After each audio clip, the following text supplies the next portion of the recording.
ঝুটা বিয়েবাড়ির মাংসের বাটি নিল না কাস্টমার কী কারণে? তার মধ্যে চর্বি, গুঁড়ো গুঁড়ো মাংস, মাংসের জুস, মশলা এগুলো ভরে কিন্তু কাস্টমারকে দেওয়ার চেষ্টা করে সে কিন্তু রীতিমতো। নেবেন না? যান আপনি বাবা যান তো। আবার জন্য আপনার কাছে যান বাবা যান।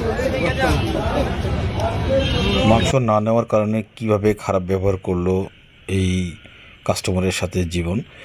তো তাই বলবো, আপনারা যারা এখন সচেতন হওয়া শুরু করেছেন, আরও হবে দিনে দিনে, ধীরে ধীরে এভাবে সচেতন হলে কিন্তু তার মাংস থেকে মানুষ কীভাবে মুখ ফিরিয়ে নেবে। সে কিন্তু বিয়েবাড়ির অবশিষ্ট যেটি ফেলে দেওয়া মাংস, সেগুলো টেবিলে পড়ে থাকে, সেগুলো সংগ্রহ করে কিন্তু এই মাংসের এই অবস্থা করে। আমার পরের ভিডিওতে আপনারা দেখতে পারবেন সে যে এই মাংসগুলির সাথে উপরে যে কালারফুল মশলা, কালার দিয়ে কিভাবে করে, সে বালতি বালতি বিষয় নিয়ে আমি আপনাদের সাথে আরেকটি ভিডিওতে আলাপ করব। আজকে যেটি দেখতে পাচ্ছেন সেটি কিন্তু একেবারে তার কিন্তু পড়ার অবনতি শুরু হয়ে গেছে।